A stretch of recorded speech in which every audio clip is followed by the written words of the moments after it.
अस्सलाम वालेकुम दोस्तों, उम्मीद करती हूँ आप सब ठीक ठाक होंगे। आज की जो मेरी वीडियो है वो अपडेट वीडियो है। 3 वीक पहले मैंने सिंगोनियम प्लांट की वीडियो आपसे शेयर की थी, जिसमें जो मेरा क्लाइंबिंग सिंगोनियम प्लांट था उसकी मैंने बहुत सारी कटिंग्स ली थी और उन कटिंग्स को मैंने पानी में ग्रो किया था। इसकी जो रूट्स जो हैं बहुत दिन पहले बनना शुरू हो गई थी, लेकिन मसरूफियत की वजह से मैं इनको पॉट में नहीं लगा सकी। तो आज जो है 3 हफ्ते के बाद मैं इनको लगाऊंगी पॉट के अंदर। उसी पॉट में लगाऊंगी जिसमें मेरा पहले क्लाइंबिंग प्लांट के तौर पे सिंगोनियम या एरोहेड प्लांट जो है ग्रो हो रहा था।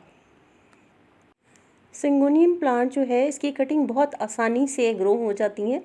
आप समझें जैसे आप मनी प्लांट जो है उसकी कटिंग्स को ग्रो करते हैं, उतनी ही आसानी से इसकी कटिंग्स भी ग्रो हो जाती हैं। इसकी एरियल रूट्स बनती हैं, उन एरियल रूट्स से थोड़ा सा नीचे से आप इसको कट करें और न्यू प्लांट के तौर पे ग्रो कर लें। मैंने इनकी कटिंग की थी तो कुछ एरियाज़ में नोड एरियल रूट्स बनी हुई थी, कुछ में नहीं थी, तो उसको मैंने ज़्यादातर को पानी में लगा दिया और कुछ को मैंने सॉइल में लगा दिया था। अंदर इसको मैंने ग्रो किया था घर के अंदर। तो कुछ लीफ जो हैं, गर्मी इतनी है उसकी वजह से कुछ लीफ जो हैं इसके बंद हो गए हैं, उनको हम कट कर देंगे। रूट्स जो हैं स्टेम जो है उन पे रूट्स बन चुकी हैं, तो न्यू लीफ जो है निकल आएंगे और प्लांट जो है खूबसूरत बुशियर लुक जल्द ही आपको लेता हुआ नज़र आएगा। सिंगोनियम जो है बहुत तेज़ धूप पसंद नहीं करता, स्पेशली दोपहर की धूप, और सुबह और शाम को भी अगर इसको थोड़ी देर के लिए धूप मिले तो इसकी जो खूबसूरत हरी भरी लुक है वो कायम रहती है। और बहुत ज़्यादा खाद की इसको ज़रूरत भी नहीं होती है। वैसे बारिश के मौसम में अगर आप इसमें ग्रोथ इसकी तेज़ी से हो रही होती है तो आप इसमें अगर खाद डालेंगे तो बहुत अच्छे से बहुत तेज़ी से इसकी ग्रोथ होगी, जो कि पहले ही फास्ट हो रही होती है। इसका ग्रोथ का सीज़न है। और मैं अक्सर यही करती हूँ कि अगर मैं काऊ डंग यूज़ करती हूँ, लेकिन अगर केमिकल फर्टिलाइज़र यूज़ करूँ तो मैं बारिश के दिनों में देती हूँ, ताकि ऊपर से जो केमिकल जो है वो हल हो जाए और रूट्स को मिल जाए और एक्स्ट्रा जो है वो उसमें से निकल भी जाए, थोड़ा सा, बिल्कुल थोड़ी सी मिकदार जो है इसको मिले।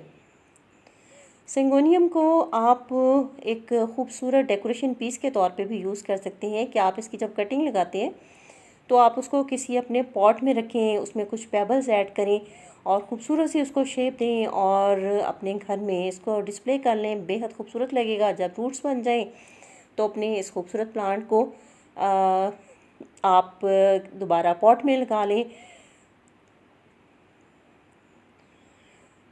इसकी वेरिगेशन जो है उसको हल्की फुल्की धूप की ज़रूरत होती है।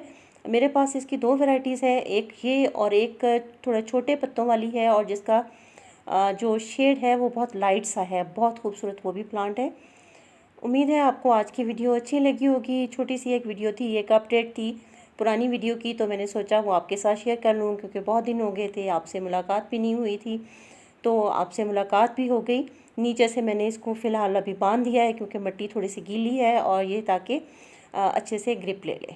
उम्मीद है वीडियो पसंद आई होगी। अगर पसंद आए तो लाइक ज़रूर कीजिएगा, और चैनल को सब्सक्राइब नहीं किया तो इसको मत भूलिएगा। अल्लाह हाफिज़।